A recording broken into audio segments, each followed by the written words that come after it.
Okay, I have heard some mixed reactions with this movie. Most people, if not a lot of people, mainly critics, audiences, and fans alike, thought this movie was an awesome conclusion to this particular trilogy of films. But I've heard the other few people on the other camp say that it was anticlimactic and a waste of their time and money. Let's find out what I thought of the film, shall we?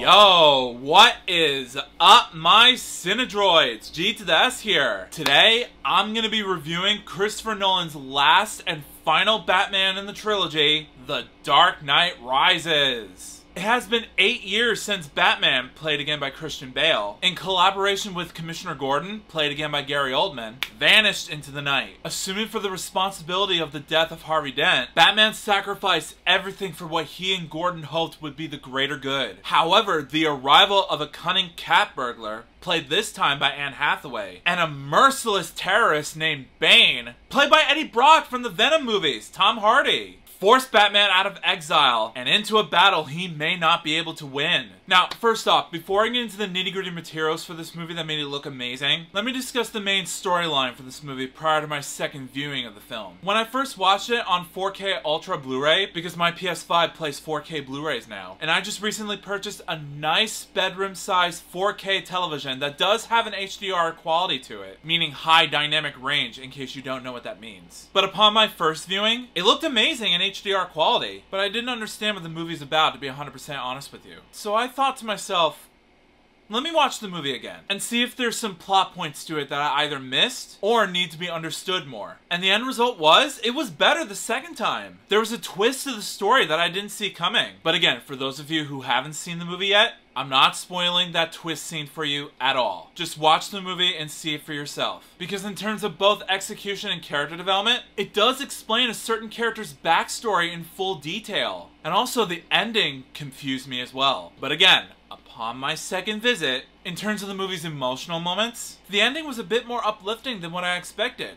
Again, no spoilers. But yeah, that was a smart decision for me to watch the film the second time, to see what I missed that needed to be discussed in this review. Because when it comes to movies like this, had I watched it the first time, then did my review of it anyway, I wouldn't understand the story for this movie. And as a result, you wouldn't understand what I'm talking about. And this video would have been full of fans saying, you just don't know what you're talking about anymore. You're not a true fan of the franchise. And honestly, I would have believed you. But not today. I wouldn't brag and say that I'm more than you think. But at the same time, I don't deserve the hate when it comes to this franchise. So I'd say, thumbs down to the haters. But anyway, enough of that sore subject. Let's move on to the basic elements of this movie that needs to be addressed, right? First off, the movie's use of camera work and cinematography, even when it comes to showcasing the action set pieces in this movie, they always look stunning to watch. And plus, with 4K Ultra Blu-ray, it has this impressive IMAX feel to it, where the fight scenes are on full display, and I can see the action unfold in front of me. No shaky cam, no jump cuts, just a glorious, well-choreographed action sequence with both Bane and Batman center stage throughout the whole film. Great job to the people at Warner Brothers Pictures, Legendary Pictures,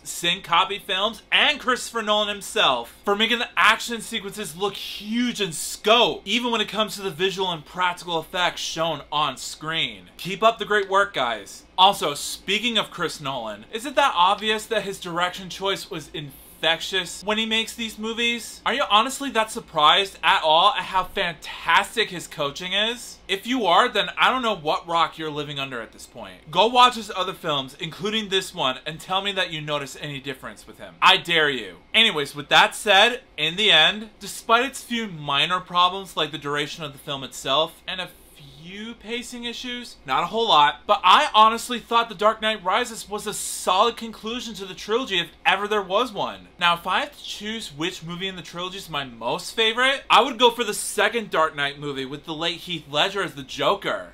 that one's my favorite. But for me, as a whole, I like all three movies that act as one story. Right up there with the How to Train Your Dragon trilogy for me. The first movie being the introduction to the characters, the second movie being the middle act of the story, and the third film being the final climax. A nice collection for me to rewatch over and over again anytime I'm in the mood for some spicy crime/investigation excitement. And as a result, I rate The Dark Knight Rises a solid 5 out of 5 stars. Sure, call me an overgrown fanboy, dislike this video, and leave hate comments about it to your heart's content, but that won't change my opinion whatsoever. Either deal with it or click away from this video.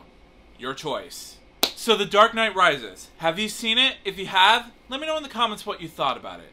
Do you agree with me? Do you hate my guts now? Answers down below, please. Also, if you like this video and you want to see some more, make sure that like button shines in your face. That'll totally help me out a ton. Also, share it with your family and friends and favorite it. That's a very good way to show support for this review. Also, if you're new to my channel, make sure to subscribe and ring that bell right next to you so you can be notified of future videos that I have in store for you. Also, if you want a shout out in a future video, just follow me on both Instagram and Twitter, and I will choose one of my Cinedroids to be displayed as a shout out. The link's in the description below. Also, I'm making a TikTok account for you guys where I do whistle covers as well as singing duets with my sister every once in a blue moon as well. So if you guys are interested, the link's also down below this video. And also, if you want to subscribe to my gaming channel, there's either a link in the description or at the icon card at the top right corner of your screen. Go over there, subscribe, and let's just have fun together. But until then, I'll see you next time.